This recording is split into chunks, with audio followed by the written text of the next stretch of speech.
राधा वल्लभ श्री हरिवंश। गुरुदेव भगवान, आपके चरणों में दंडवत प्रणाम।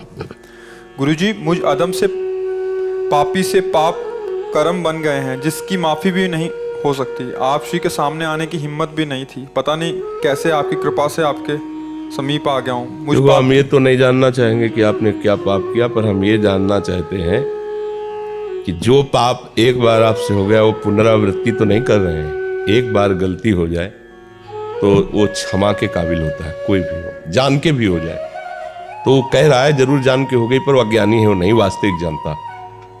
अब अगर वो गलती पुनरावृत्ति हो रही है, अब वो अक्षम्य हो जाती है। तो हमें देखना है कि अगर कोई भी हमसे ऐसी गलती हो गई जिसका हमें हृदय में पश्चाताप है कि नहीं होना चाहिए, कोई भी गलती हो, फिर हम दोबारा नहीं होनी चाहिए। अगर दोबारा नहीं होगी तो भगवान कहते हैं हम तो हम सर्वपापेभ्यो मोक्षयिष्यामि मा शुचः। अगर आप जान गए हो कि हमसे पाप हो गया है तो अब दोबारा ना हो। बात ध्यान रखना, दोबारा ना हो तो पहले वाला जो हो गया है कुछ और करने की जरूरत नहीं, प्रायश्चित करने की जरूरत नहीं। प्रभु का नाम जप करो, उनके आश्रित रहो, वो सब क्षमा कर देंगे, बड़े कृपालु हैं वो। पर अगर बार बार वही करते रहो, कहते रहो क्षमा करो क्षमा करो, तो फिर दंड से नहीं बच सकते। ये पक्की बात समझ लो। आज सत्संग में सुना कि ये सब बुरा जो मैं अभी तक कर रहा था गलत है, और आज निश्चय किया कि अब लो नशानी अब ना नसीब, और भगवान का भजन करने लगे तो भगवान कृपा करके सब वो नष्ट कर देंगे, सब माफ कर देंगे। लेकिन आज कहने के बाद फिर आप वही बार बार करेंगे तो प्लस हो जाएगा, फिर झेलना मुश्किल हो जाएगा। ये जो भगवत शरणागति से बचाव पक्ष है वो ये कि अवलव नशानी आज तक होता रहा। हे नाथ, आप ऐसा बल दीजिए कि दोबारा हमसे गलती ना हो। कोई भी गलती, खान पान व्यवहार, कुछ भी गलतियां किसी से भी हो सकती हैं, आगे से गलती ना करो। प्रायश्चित अंदर यही जो जलन हो रही है, आपको पछतावा हो रहा है, यही प्रायश्चित हो। नाम जप करो, प्रभु के आश्रित रहो, नाम जप नहीं हो रहा, नाम नहीं हो। कीर्तन करो, कीर्तन राधा राधा राधा राधा राधा। इसके लिए थोड़ी हमें मन की जरूरत है। होता नहीं कि हमारा मन प्रभु में नहीं लग रहा, वो तो बहुत अच्छे साधक हैं जो मन को लगाना चाहते हैं, मन नहीं लगा पर जबान राधा राधा राधा राधा राधा रा। अहो वत्सो पचतो गरियान यज्ञ व्रतते नाम तुभ्यम। अहो माने आश्चर्य की बात है कि वो चांडाल भी परम पूजनीय हो जाता है जिसकी जिह्वा पे हरि नाम हो।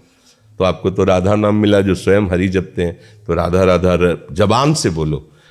हमारा भजन नहीं होता, वो सिद्धों का भजन होता है। भजन के लिए प्रयत्न करना होता है। हम प्रयत्न करते करते, अभ्यास करते करते जब ऐसी स्थिति को होते तब भजन होने लगता है। जब होने लगता है तो फिर रुकता नहीं। जैसे दिल की धड़कन नहीं रुकती, ऐसे भजन नहीं रुकता। अभी तो हम शुरुआत कर रहे हैं ना, तो हमारा प्रयत्न होगा इसमें। राधा राधा राधा राधा राधा। अब कहते हमसे होता नहीं, वैसी बात नहीं। देखो, इसको प्रमाद में मत डालिए। आप में वाणी में सामर्थ्य है, आप वाणी जी गाइए, आप नाम कीर्तन कीजिए। माना जप में मन नहीं लगता, लेकिन राधा राधा बोलने में राधा राधा राधा राधा राधा राधा राधा हो रहा है भजन, तो होता ना। राधा वल्लभ श्री हरिवंश, राधा हो रहा है भजन। जरूरी माला से करें, जरूरी में बंद करके करें। भाई मंत्र का कीर्तन नहीं कर सकते, नाम का तो करें, और इसको बहुत धीरे से भी गुनगुना सकते हो। किसी भी ध्वनि में फंसा लो, हमको भजन करना है, किसी भी ध्वनि में फंसा ले और अंदर ही अंदर गुनगुना रहे, अंदर अभी आनंद आए। पर हम लोग क्या प्रमादी हैं। कुछ लोगों को भ्रम रहता है कि साधु महात्माओं को भेंट दे देंगे, फल दे देंगे, वो आशीर्वाद दे देंगे। कुछ नहीं, सब नाटक है। बिना भजन के भव से तरना असंभव। बिल्कुल प्योर बात समझ लो। विनिश्चितम बदामिते नान्यथा वचांस में बारी मथे घत होए बर सिकता ते बर तेल बिनु हरि भजन। संतों की यही कृपा होती है कि हम उनके सामने बैठकर अपने मन के संशयों की निवृत्ति करें और उनकी आज्ञा का पालन करें। बकाया सब नाटक, बात समझ लेना। फल फूल और ये वो सब, ये तो एक व्यवहार है, इसमें कुछ नहीं है। पक्की बात समझ लेना। हाथ धरवाना, पैर छूना, ये सब एक व्यवहार है, कुछ नहीं है। आज्ञा का पालन न करो, कुछ नहीं है। आज्ञा का पालन करो तो सामने जाते ही उनकी दृष्टि पड़ेगी और आपको देखेंगे, और अंदर से जो उनका प्यार आपके प्रति उदय होगा वो आशीर्वाद होता है। वो जबान से नहीं कहा जाता, वो तुम्हारी आई हुई बाधाओं को ऐसे मिस के रख देगा, नष्ट करके रख देगा। आशीर्वाद मांगने की थोड़ी जरूरत है। आप चलो, जैसे बेटा है ना, तो माँ उसको कहती है कि भोजन पाले, देख ये हलवा ये पाल, और जो पा लेती है तो माँ का हृदय शीतल होता है, क्योंकि वो माँ है।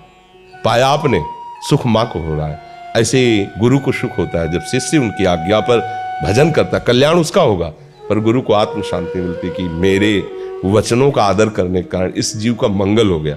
अब जो उसके बाधाएं पड़ रही वो अपने पावर से हटाएगा, क्योंकि आप चलना चाहते हैं ना, आप चलने के, जब आप चल ही नहीं रहे, आप विपरीत दिशा गुजार रहे, तो उनको चिढ़ लगेगी कि हम लाख बार समझाए, आप ऐसा ना करो, कर जाओ, अच्छा भोगो, जाके फिर भोगो। ऐसा माया फंसा देगी कि सामने नहीं आ पाओगे, ऐसा फंसा दे कि एक बार राधा नहीं बोल पाओगे। माया का प्रचंड रूप है, एक बार रामकृष्ण हरि नहीं बोल सकते, वो अपने पे आ जाए तो एक बार भगवान का चिंतन नहीं करने देगी। वो गुरु कृपा हो जाए तो भगवान का चिंतन क्या, भगवत स्वरूप हो जाओ, भगवान मैं हो जाओ। तो कृपा का मतलब जैसे लोगों को कहना होता है ना, जैसे ये सब नौटंकी नाटक है, इसमें कुछ नहीं है। अगर इससे हो तो लाइन से लग करके सब हाथ रखवा लो, परम पद में चले जाओ, तो अभी हम बिल्कुल तैयार हैं। जब हम घंटों बैठ करके रोगी शरीर कष्ट सहते हुए आपको उपदेश दे सकते हैं, तो 1 मिनट में यदि कल्याण हो तो हाथ रखने में क्या जाता है भैया। हम तो तैयार ही हैं, आपके जीवन के लिए तैयार है, और हमारा जीवन आपके लिए ही तो है। जो शास्त्रों का स्वाध्याय जो संत गुरुजनों से सुना, उस बात को शोध के अनुभव करके वो आपको बताए, तो हम बताएं कि भैया ऐसे सीधे रख दें।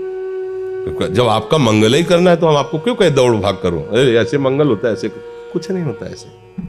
आज तक ये सब वो जो है वो अलग बात है व्यवहार की। आज्ञा पालन करो, अभी इसी क्षण से आपका मंगल प्रारंभ हो गया। आज्ञा पालन न करो तो सब इसे नाटक कहते हैं, माया का कुछ नहीं होता। नाम जब से होता, संतों ने कहा राम बोलो, हरि बोलो, कृष्ण। अब तुम्हें कुछ किसी के आशीर्वाद की जरूरत नहीं, बस उसमें लग जाओ, जो कुछ चाहिए वो अपने आप सब विधान कर देंगे भगवान, आप केवल लग जाओ। अब लगो ना तो ये सब नाटकबाजी, इससे इस पर हमें विश्वास नहीं। बचपन से हम इस पर चलना आपको पड़ेगा। बड़े बड़े सिद्धों के पास दर्शन किए, बातचीत, चलना आपको पड़ेगा। हमें उनसे क्या लाभ मिला, जो हम 10वें वर्ष नहीं समझ सकते थे वो 1 सेकंड में समझा दिया, बात हमारी समझ में आ गई और हमारे चलने के लिए अंदर उत्साह आ गया। पर चलना आपको पड़ेगा, आप ना चलें तो कोई ऐसे नहीं पहुंचा पाएगा, पक्की बात है। नहीं तो भगवान सामने खड़े और अर्जुन को उपदेश कर रहे हैं अपनी प्राप्ति का, सामने खड़े कह रहे हैं कि अनन्य चेता सततम यो माम स्मृति नित्यशा तस्याहम सुलभा पार्थ। सामने खड़े हैं, ये नहीं कह रहे मेरा दर्शन कर लो सुलभ हो गया दर, मुझे तुम देखते हुए भी नहीं देख पाओगे, मेरा अनन्य चिंतन करो, उसके लिए मैं सुलभ हो जाता हूं। सामने खड़े बातचीत कर रहे हैं। आए हुए विकारों को सहो, मात्रा स्पर्श साथ कौनते शीतोष्ण सुख दुखदा, इनको सहो, ये नाशवान है, तुम मेरा साक्षात्कार कर लो। मतलब समझो, भगवान सामने खड़े हो, चिंतन करो। तो संत जन कहते भगवान का चिंतन करो, अगर नहीं करोगे तो नहीं समझ पाओगे, इसलिए सावधान चलो।